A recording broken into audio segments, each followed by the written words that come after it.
Dear soul, step back for a moment. Just stop. Stop whatever you are doing, whatever frantic mental current is pulling you under right now, whatever desperate loop your thoughts have been running since last night, when the world cracked open, and everything you have been carefully, painstakingly, holding together, finally gave way. Stop pacing the floor. Stop rehearsing conversations in your head, those imaginary dialogues where you finally say the perfect thing, and somehow the devastation reverses itself. Somehow the tears stop, and the accusations dissolve, and the two of you are back in the version of your life that existed before the truth arrived uninvited and made itself at home in the rubble. Stop reaching for your phone to send a message that you will regret, that will be born not from genuine feeling but from the panic of a person who cannot tolerate the silence that honesty leaves in its wake. Just stop, stand still for a moment inside the wreckage of this night, and let the world slow its terrible spinning. Take a deep, steady breath. Not the shallow, brittle kind you have been taking since this began, the kind that barely grazes the top of your lungs, and does nothing to calm the storm inside your chest. A real breath, the kind that fills you from the bottom up, that expands your ribs until they ache, that reaches all the way down into the parts of yourself you have been refusing to visit for months. Hold it for just a moment. Feel the fullness of it, the strange, simple mercy of being a body that breathes, that exists, that is still here, even in the aftermath of everything that shattered last night, and then let it go, slowly, tremblingly, completely. Let it carry some of the poison out with it. The air around you is heavy right now, thick with a grief that feels entirely too massive for one room to hold, the kind of grief that presses against the walls and seeps into the furniture, and makes the ordinary objects of a shared life, the coffee mug on the counter, the photograph slightly crooked on the wall, the jacket hanging by the door, feel like artifacts from an archaeological dig, relics of a civilization that no longer exists. Things between you two have become so devastatingly intense, so deeply entangled in pain, that the walls themselves seem to be closing in. You can feel it physically, can't you? The way this situation has a gravitational weight to it, the way it pulls everything in its orbit toward a single dark center. There is no casual anymore, no light, no moment of genuine relief from the pressure.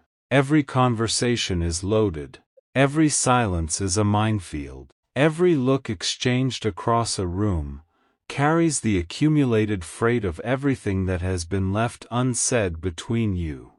All those months of carefully chosen omissions, all those deliberately vague answers, all those times you looked them in the eye and let them believe something that was not true, because the alternative, the truth, felt like a grenade you were not brave enough to throw.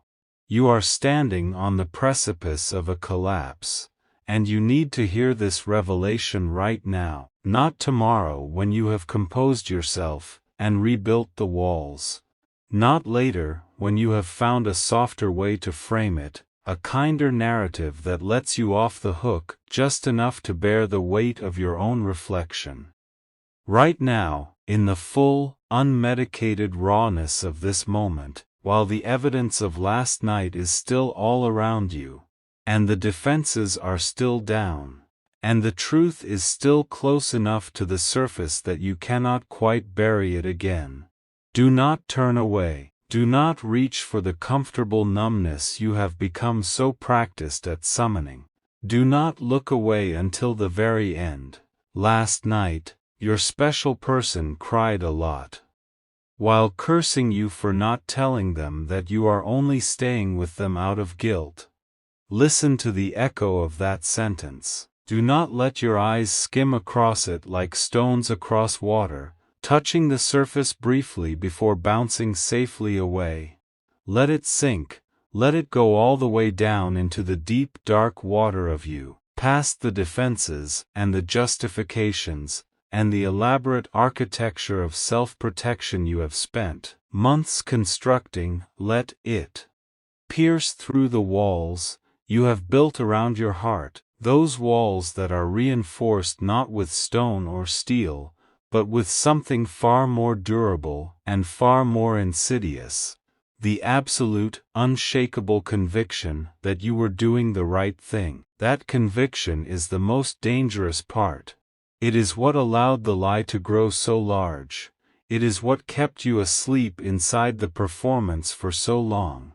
Because you genuinely believed, in whatever part of yourself you still allowed to form beliefs, that staying was the noble choice, the compassionate choice, the choice that a good person makes when someone they care about needs them. That conviction was your armor, and last night, they tore it off you, piece by piece, with their bare and trembling hands. Last night wasn't just a regular fight. It wasn't one of those collisions that has been happening with increasing frequency, those arguments that erupt over something small and surface level, but are really about everything, enormous and subterranean, that neither of you has been willing to name. It wasn't the kind of fight that ends with an apology in the morning, and a careful, mutual agreement to pretend that the things said in anger were just noise, just steam, just the ordinary friction of two people navigating a complicated life together. Last night was an emotional execution. It was the night that the accumulation of months of unspoken truth finally achieved critical mass, and the explosion it produced was not the clean, controlled kind. It was the kind that levels everything within range, that leaves no structure standing, that illuminates, in the terrible brightness of its detonation, every hidden thing that had been living in the dark. You watched the person whose smile used to be your sanctuary break down into a ragged, trembling heap on the floor. Think about what you are actually seeing when you allow yourself to really look at that image without the protective filter of guilt or defensiveness, or the desperate, self-serving urge to reframe it in terms that make your role in it more bearable. This is the person who, in the beginning, made you feel like the world was a fundamentally livable place. This is the person whose laugh caught in your chest, like something precious, something you wanted to hold on to, whose presence in a room made the room itself feel different, charged with a particular quality of warmth and aliveness that you have never been able to find anywhere else. This is the person who, at some point along the way, became the axis around which your guilt organized itself, the center of gravity for all your complicated, unresolved feelings about obligation and responsibility, and the terrifying human fear of being the one who causes harm. And last night, you watched that person come completely undone.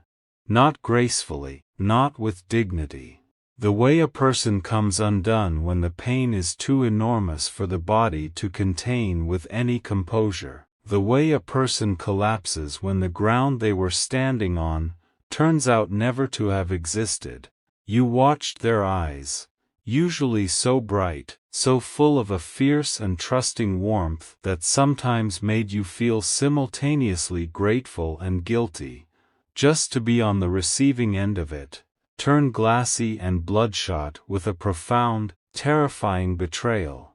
There is a specific quality to the look in a person's eyes, when they realize they have been deceived by someone they trusted completely, when the reality they have been inhabiting is revealed to be a constructed thing rather than a true one.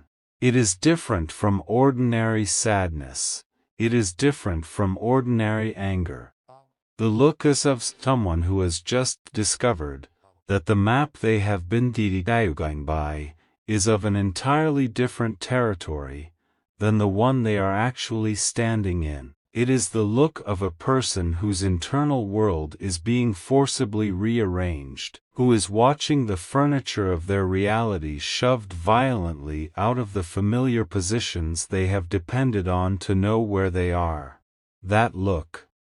The one that was in their eyes last night. It will stay with you for a long time. Maybe it should.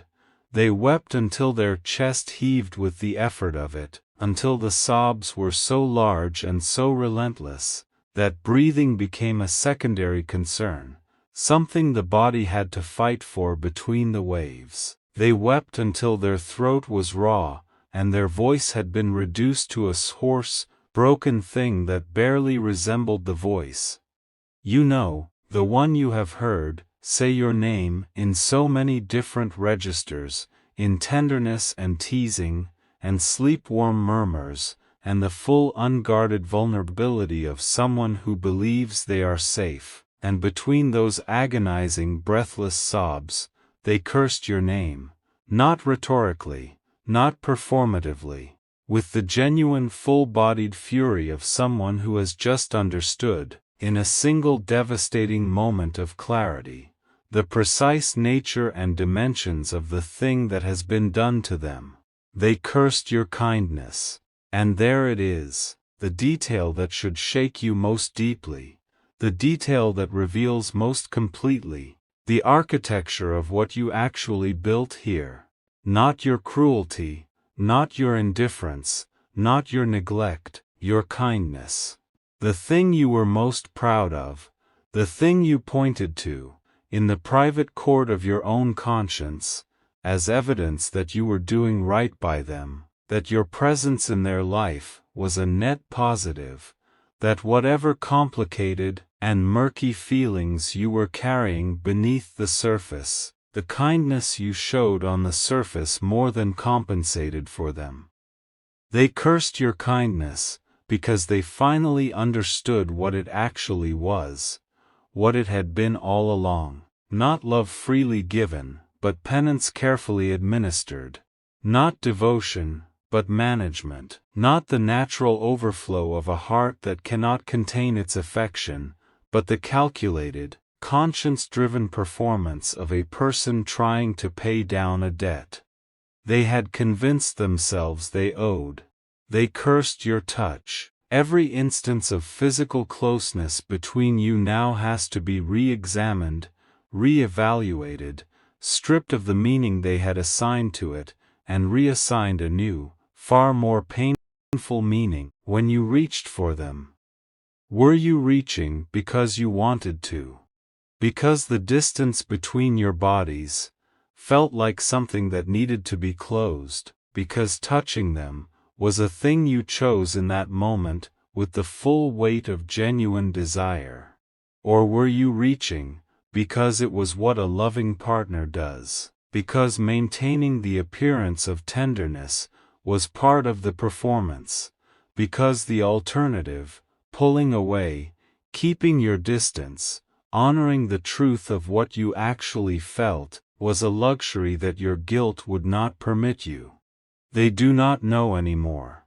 They cannot know, and that not knowing is a form of suffering that will follow them long after this is over, contaminating not just their memories of you, but their ability to receive touch from anyone, without wondering, without that small corrosive voice asking, "But is this real? Does this person actually want to be here?"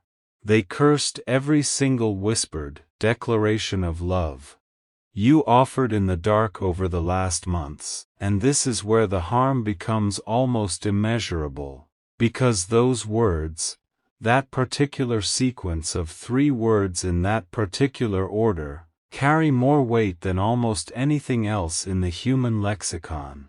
To say I love you is to stake a claim, to make a declaration, so fundamental, and so vulnerable, that the act of saying it changes something permanently in the relationship between the person who speaks and the person who receives it. It is not a casual utterance, it is not a social nicety or a pleasantry or a reflex, it is at its truest, the complete exposure of one's own need and desire and chosen attachment to another specific, irreplaceable human being.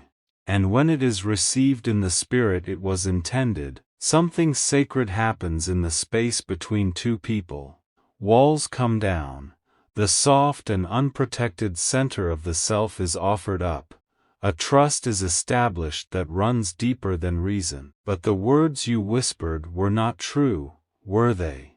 Not in the way they needed to be. Not in the way that would have made them safe to receive. They were born not out of passion but out of a debt. Those 3 words deployed not as a declaration of genuine feeling, but as a payment, a placation, a way of maintaining the fiction of a relationship that your heart had already, quietly and without ceremony, departed. And now the person who received those words, who let them in, who built parts of their identity and their sense of worth around the fact that you said them, now has to unmake all of that, has to go back through every dark and tender moment, and understand that the warmth they felt was not warmth, but the performance of warmth, that the love they thought they were receiving was actually pity in its most seductive and damaging disguise. You thought you were being a martyr, didn't you? Sit with that question, really sit with it, without the reflexive denial, without the immediate rush to claim more benign and flattering motivations. Look honestly at the interior architecture of what you have been doing, and ask yourself whether there was not, beneath all the genuine anxiety and care, a seam of something darker and more complicated running through it. Something that took a certain quiet satisfaction in the suffering of staying, that used the evidence of your sacrifice as proof of your own goodness, that built an identity out of being the person who does not abandon, who does not take the easy road, who bears the unbearable out of sheer devotion. Martyrdom has a seductive logic to it. It transforms suffering into virtue. It converts the prison of your own making into a cathedral, and from inside that cathedral, it is very easy to confuse the sound of chains dragging across stone with the sound of devotion. You thought you were being the noble one, and somewhere in that nobility, somewhere in that carefully tended narrative of self-sacrifice, the other person became a supporting character in your story about your own virtue, rather than a full and sovereign human being, with the right to make informed choices about their own life. You cast yourself as the hero and them, without ever quite acknowledging it, as the person who needed saving, the person too fragile for the truth, the person whose well-being required your continued, resentful, exhausting, ultimately corrosive presence. Somewhere along the line, a mistake was made. A tragedy occurred. A hairline fracture formed somewhere in the landscape between you, or perhaps in the landscape of their life, or perhaps in the landscape of your own, and you looked at that fracture and decided, with the particular kind of arrogance that disguises itself as compassion, that it was your responsibility to seal it, that you were in some essential way the cause of the damage, whether because you actively created it, or simply because you were present when it happened, or because your psyche, with its deep and tangled roots of guilt and self-blame, needed to assign responsibility somewhere, and the most available target was yourself. You took the weight of their happiness, and their stability, and their healing, and you strapped it to your own back, with a kind of terrible, self-immolating devotion. And then you began to walk, not knowing or not caring that the weight was not yours to carry, that you were not actually strong enough to bear it without losing your own footing, that no one is, that this is not a human thing that one person can do for another, no matter how much guilt is applied as fuel. You looked at their vulnerability, The way they leaned into you, the way they trusted you with the unfinished and unguarded parts of themselves, and rather than receiving that trust as the gift it was, and responding to it with honesty, you made a silent and desperate vow. I will never leave them, I will stay, no matter what it costs me. I will stay when I want to go, I will stay when my body is rigid with the effort of remaining, I will stay when every honest feeling I possess is screaming at me to be truthful, to be free, to stop performing and start living. I will stay, because if I leave, if I allow myself to do the honest and perhaps necessary thing, the guilt will be unbearable. The image of what happens to them without me, the image that my guilt has painted in the most lurid and catastrophic colors possible, that image will destroy me, and so I will stay. I will call it love. I will build it to look like love. I will furnish it with all the trappings of love, the gestures and the words, and the careful attentiveness. And perhaps eventually, I will not be able to tell the difference myself. Perhaps the performance will become real. Perhaps guilt, if sustained for long enough, alchemizes into genuine feeling, but it did not, and you knew it did not, in the honest hours, in the moments between the performance, when you were alone with yourself, and could not maintain the story, in the 3 in the morning wakings.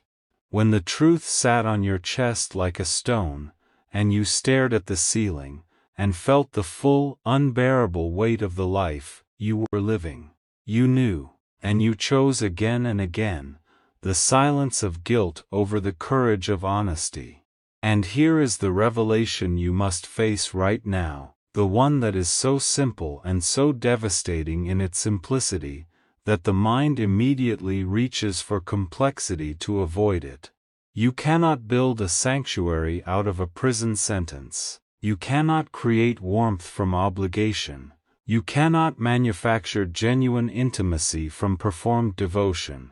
You cannot pour real love from a vessel that is running on resentment and duty, and the low, steady hum of an exhaustion so complete, it has become indistinguishable from your baseline state of being. The very nature of what you were offering was incompatible with the nature of what they needed, and no amount of effort, no degree of commitment to the performance, no quantity of whispered I love yous could bridge that fundamental incompatibility.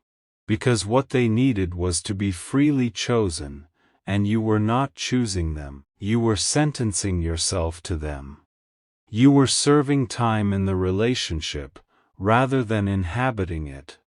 And the difference between those two things, between living inside a choice and enduring a consequence, is the difference between love and its most convincing and most damaging counterfeit, when you chose to stay out of guilt, rather than genuine burning, unambiguous choice. You did not protect them. I understand why you believed you were protecting them. The story you told yourself was coherent and internally consistent, and it contained enough truth to be convincing. They need me, they depend on me, they are not in a position to withstand the blow of losing me.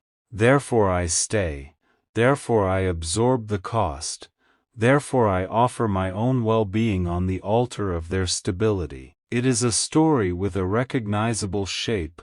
It is the shape of love, at least from the outside, but what it actually was, stripped of the narrative and examined in its bare components, was an act of profound paternalism. It was you deciding unilaterally, without consultation, without consent, that you knew better than them what reality they could withstand. It was you appointing yourself the arbiter of their fragility, and making a decision that belonged to both of you, entirely on your own, and then presenting the consequences of that decision to them, as if it were love. You trapped them, you turned the relationship into a beautifully upholstered cage, and you turned yourself into a warden, masquerading as a lover, and the terrible, clarifying irony is that the cage was as much yours as theirs. You were just as imprisoned as they were, you just had the illusion of holding the key, and every day you spent inside that prison, both of you shrank a little. The range of genuine expression available to either of you contracted, the honest life that exists on the other side of true choice, that spacious, uncertain, genuinely alive existence that becomes possible when you stop performing, and start simply being. That life was unavailable to both of you, locked behind the beautifully upholstered door of the cage. You built together, every time you held their hand, it was tethering, rather than tenderness. Every cooked dinner was compensation rather than care. Every forced smile, pulled across a face that did not feel like smiling. Every manufactured warmth in the voice, when the heart felt cold and tired and done. Every morning you woke up and chose the performance again, rather than the truth. It was not devotion, it was pity. It was the particular, corrosive, dignity-destroying pity of a person who has decided that someone else is too broken to be treated as an equal, too fragile to receive the respect of honesty, too damaged to be trusted with their own reality. And can you blame them for cursing you? Look at what pity does. Look at what it has done to them, slowly, invisibly, in ways that perhaps neither of you could fully see while it was happening, but that have now been revealed in the wreckage of last night. Pity is a slow-acting poison to the human spirit precisely because it mimics something it is not. It mimics care. It mimics love. It mimics devotion. And the person receiving it, because it looks and feels so much like the real thing, drinks it without knowing they are being poisoned. They allow themselves to need it, to depend on it, to organize their sense of safety around it. And then, when the poison finally reveals itself, when the disguise falls away, and the pity is visible for what it was, the damage is not just to the relationship, it is to the person, it is to their fundamental sense of themselves, as someone worthy of love, real love, freely chosen and genuinely felt love, rather than the obligatory caretaking of someone who stays because leaving feels too costly. To discover that the person you adore, the person you stripped your defenses for, and allowed into the soft and unprotected center of yourself, is only holding you because they are too terrified of the blood on their own hands. If they walk away, that is not simply heartbreak. Heartbreak is survivable. Heartbreak is the natural grief of love that ends, and while it is devastating, it contains within it the knowledge that the love was real, that what existed was genuine even if it could not last. What they experienced last night was something different. It was the retroactive erasure of the reality they thought they were living in. It was the discovery that the love they thought was sustaining them was not love at all, but an elaborate, well-intentioned fiction. It strips a person of their dignity in a way that ordinary heartbreak does not, because it makes them feel, not like someone who has lost love, but like someone who was never truly seen, never truly chosen, never truly worth the choosing. It makes them feel like a charity case in their own home, in their own relationship, in the intimate space that is supposed to be the one place in the world where you are simply yourself. And that is enough. They were not enough.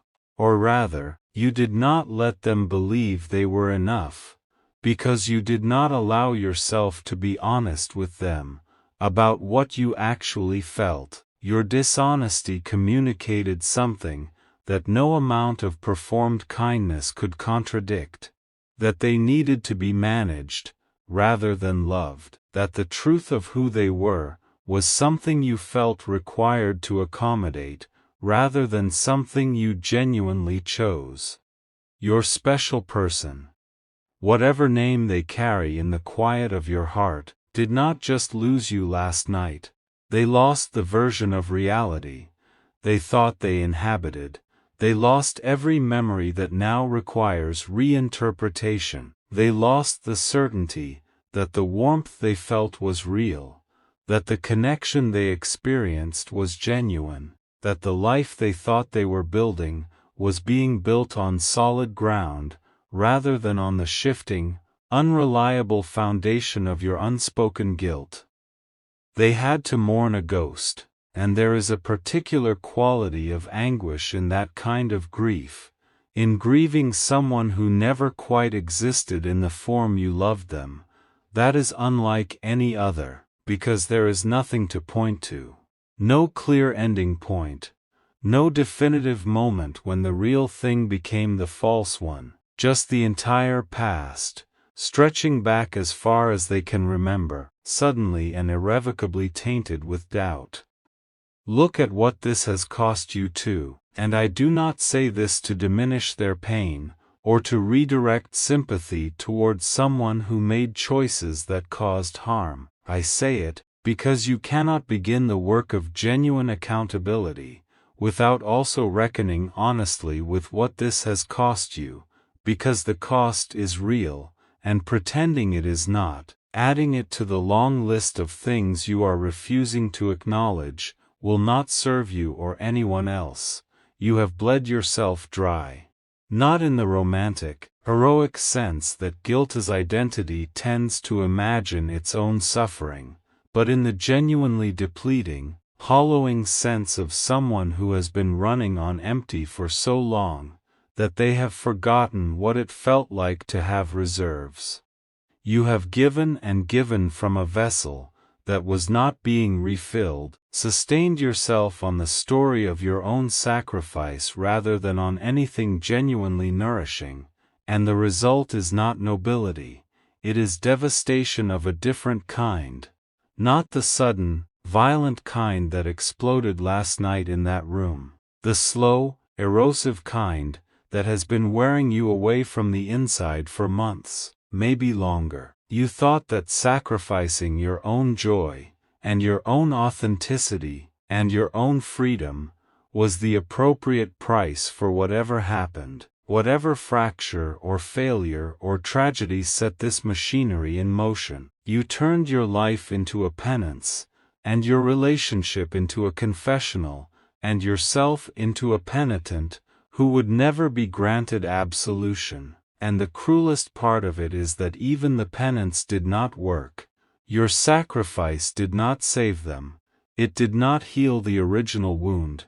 It did not restore what was broken. It did not prevent the devastation you were so desperately trying to prevent. It simply deferred it, and compounded it, and added to it the particular additional layer of betrayal that comes when someone discovers they have been deceived by a person they trusted. The wreckage on the floor is the result, not of the truth finally being spoken, but of the truth having been withheld for so long, that its eventual emergence was explosive rather than surgical. If you had told them the truth, when you first began to understand it yourself, the wound would have been clean. It would have been terrible. Yes. It would have been grief and loss, and the pain of an ending. But it would have been a wound that could be tended. A grief that had a clear and honest shape, a loss that did not also involve the dismantling of one's entire sense of reality. Instead, by holding on to the truth, by choosing guilt's version of protection over respect's version of honesty, you transformed a wound into an infection, and infections left untreated do not simply stay the same. They spread. They deepen. They eventually require intervention far more drastic and far more damaging than the simple, early acknowledgement of the wound ever would have.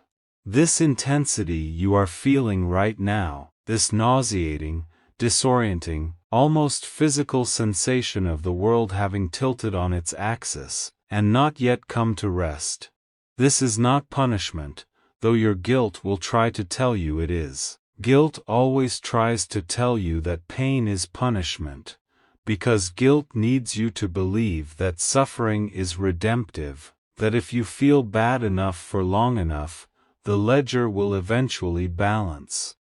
But the pain you are feeling right now is not punishment, it is the necessary and irreplaceable sensation of reality, asserting itself through the layers of fiction you have been living inside. It hurts because truth, when it has been suppressed for a long time, does not emerge gently. It erupts. It tears through the careful architecture of denial with the indifference of a natural force, not because it is cruel, but because it has been held back too long, and has built up too much pressure. You cannot heal a wound by pouring resentment and obligation into it. You cannot maintain an illusion indefinitely without consequence. And the consequence, the one you are standing in the middle of right now, is this. The truth arrived anyway. It always does. So what do you do now? At the very end of the illusion, standing in the rubble of the life you built on the wrong foundation. You do not run. You do not reach for the next coping mechanism. You do not begin immediately constructing the next narrative, the one where this becomes a story you survived, rather than a story you are still in the middle of. You stay present, you stay inside the discomfort, and then you begin slowly the work of honesty that should have started a long time ago. You must stop defending the lie, not just to them, but to yourself. This is the more essential and more difficult work, because the defenses you have built are not primarily for their benefit. They are for yours. The explanations you have been rehearsing, the framings that position your deception as protection, your silence as consideration, your staying as selflessness, all of it is the ego's attempt to maintain a livable self-image in the face of the evidence of what you have actually done. And that attempt, however understandable, is the same mechanism that created the problem in the first place. More self-protection will not take you out of the place that self-protection built. You have to put it down. You have to be willing to look at what you did without the softening filter of good intentions, and just see it for what it was, a made repeatedly, to prioritize your own comfort and your own self-image over another person's right to the truth. Good intentions existed, they are real, they do not negate the harm. Both things are true, and you must be able to hold both without reaching for one to erase the other.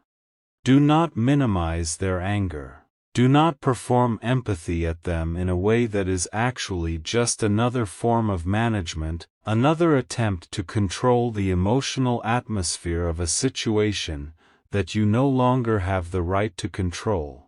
Their anger is not a problem to be solved. It is not an emotional state that requires your intervention, or your soothing, or your careful, expert redirection towards something more manageable. It is the appropriate, healthy, entirely justified response of a person who has been deceived by someone they loved, and the most honest and respectful thing you can do in the face of it is to let it exist completely, without trying to shape or contain or redirect it. Let them rage, let them curse your name, and your kindness and your touch, and every whispered word of love you offered as currency rather than gift. You do not have to enjoy it. But you owe it to them to witness it, without flinching, without defending, without reaching for the consolation that is really just more management. Do not tell them you still care in that particular, reflexive way, that is more about relieving your own guilt than offering them anything of genuine value. Examine that impulse when it rises, and it will rise, because the guilt is relentless, and it will seize on any opportunity to feel like it is making amends, to perform one more act of apparent caring that actually serves primarily to make you feel like less of a villain. Ask yourself, in the moment before the words leave your mouth, who these words are actually for. Whether speaking them will give the person in front of you anything real, anything that serves their healing, rather than your comfort. More often than not, in the immediate aftermath of this kind of revelation, the most honest thing you can offer is silence. Not cold silence, not the silence of withdrawal, but the silence of someone who is finally, for the first time, letting another person's emotional reality exist, without immediately trying to modify it. And then, there is the harder thing, the thing that your guilt will resist most violently, the thing that will feel most counterintuitive to every instinct that has been driving your behavior. You must understand that letting go is the only real act of love that remains available to you. Staying now, after this, would not be love. It would not even be a convincing performance of love. It would be a continuation of the same pattern that created the devastation. Guilt dressed in the clothing of recommitment. Obligation performing the role of renewed devotion. They will feel it. They already feel the shape of it, the particular hollowness, at the center of something that looks solid from the outside. They felt it last night with enough clarity to finally name it out loud, and they cannot unfeel it now. The knowledge is in the room, it has taken up permanent residence, and no amount of trying harder, showing up differently, pouring more effort into the performance, will dislodge it. They deserve someone who looks at them, and sees not a duty but a discovery. Someone for whom the specific irreplaceable fact of them, not their need or their vulnerability or their capacity to inspire guilt, but their actual self is a source of genuine joy and genuine desire. Someone who chooses them in the morning, and in the evening, and in all the ordinary, unglamorous moments between, not because the alternative feels too costly, but because choosing them is the natural expression of a love that exists freely and without condition. That person is not you, not in this configuration, not carrying this particular history and these particular patterns. And the most loving thing you can do, the first genuinely loving thing you have done in a long time, is to stop trying to be that person through the force of guilt-driven will. You deserve to walk without chains. I know your guilt will reject this immediately. It will tell you that you do not deserve freedom, that freedom is not something available to you, given what you have done, that any claim to your own liberation is just more selfishness, more prioritizing of your own comfort over their needs. But the guilt is not a reliable moral guide. It never has been. It is a mechanism, and like all mechanisms, it operates according to its own internal logic, regardless of whether that logic serves the actual well-being of the people involved. The guilt told you to stay, and staying made things worse. The guilt told you to lie, and lying caused devastation. The guilt told you that your suffering was the appropriate price for your transgression. And your suffering did not purchase anything of value for either of you. The guilt has been wrong at every turn, and continuing to take its counsel now, continuing to allow it to define the boundaries of what you deserve, would be to make the same mistake again. You cannot heal them by destroying yourself further. There is nothing left to be gained from the continued destruction of your own authenticity, your own well-being, your own right to inhabit your own life. Honestly, the destruction has already happened. What is needed now is not more sacrifice, but a different kind of honesty. The kind that says, this is what I have done, this is the harm I have caused, I am accountable for it fully, and without deflection. And I am going to do the hard work of understanding how I got here, and ensuring that the pattern does not continue, in this relationship or in any that follows. The storm is raging right now. The floor of your life is covered in the debris of the illusion, all the shattered fragments of the fiction you maintained for so long that you almost forgot it was a fiction. The tears from last night are still wet on the fabric of everything. The silence of the aftermath is not peaceful but charged, electric with everything that was finally said, and everything that cannot be unsaid, and the vast, terrifying question of what comes next. It feels like the end of the world.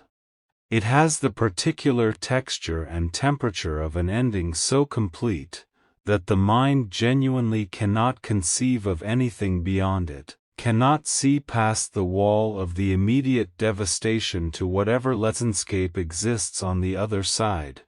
But it is not the end of the world. It is actually the beginning of the truth, the first honest moment in a very long time. The moment when the fiction finally gave way to reality. When the illusion shattered under the weight of what was real, when the carefully maintained performance broke down, and two actual human beings were finally left in the room together. Stripped of the roles they had been playing, confronted with the raw and unmanaged truth of the situation they had been living inside. That is not nothing. That is in its painful catastrophic way, something real, something that can be built on, not the relationship necessarily, not the two of you necessarily, but something within each of you individually, some capacity for honesty, some willingness to face the uncomfortable truth, rather than retreating immediately into a more comfortable fiction. Breathe through the intensity of it. Do not try to resolve it before it is finished. Do not try to skip ahead to the part where you have processed this, and arrived at wisdom, and can speak about it in the calm, measured tones of someone who has been through something and survived it. You are still in it. Stay in it. The resolution will come in its own time, and it will mean more. It will be more genuinely yours. If you do not rush toward it, before you have actually traveled through everything that precedes it. Own the pain you caused, fully and without the hedging of good intentions. The intentions were good. The harm was real. Both of those things exist simultaneously, and neither one cancels the other. To own the harm means to look at it in its full dimensions, to understand not just the surface-level facts of what happened but the deeper impact, the ways in which your choice to stay in dishonesty, rather than live in truth, affected another person's fundamental sense of reality, their sense of worth, their capacity to trust. It means understanding that the harm was not an unfortunate side effect of an otherwise well-intentioned act. It was the direct and inevitable result of a pattern of behavior sustained over time, a pattern rooted in your own unprocessed fear, and your own complicated relationship with guilt, and your own profound discomfort with the possibility of being someone who has failed another human being. Wrap yourself in the harsh medicine of honesty about that pattern. Not the honesty that is performed for someone else's benefit, not the confession that is really a bid for absolution, but the private, rigorous, unflinching honesty that is between you and yourself alone in the quiet after the storm, when no one is watching, and there is no audience to manage, and the only person you are accountable to is the person you see when you look in the mirror. The person who made these choices, the person who knew at some level, for a long time, and chose silence anyway. The person who is now standing in the wreckage and has to decide, in the fullest possible freedom, what to do next and who to be going forward.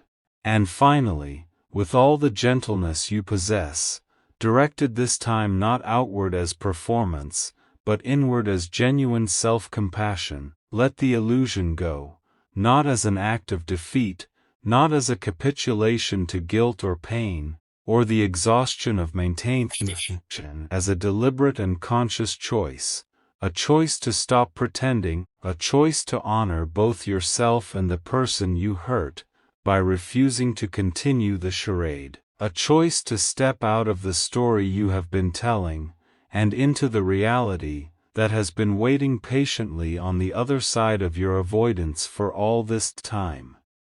It will feel like death, the letting go. It will feel like falling.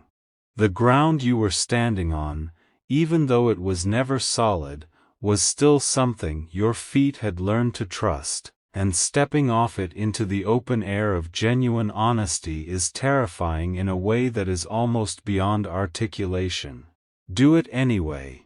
The fall is shorter than you think, and what waits at the bottom is not the abyss your guilt has been promising you. It is the simple, difficult, irreplaceable ground of truth, and from truth, unlike from guilt, something real can finally at long last begin to grow.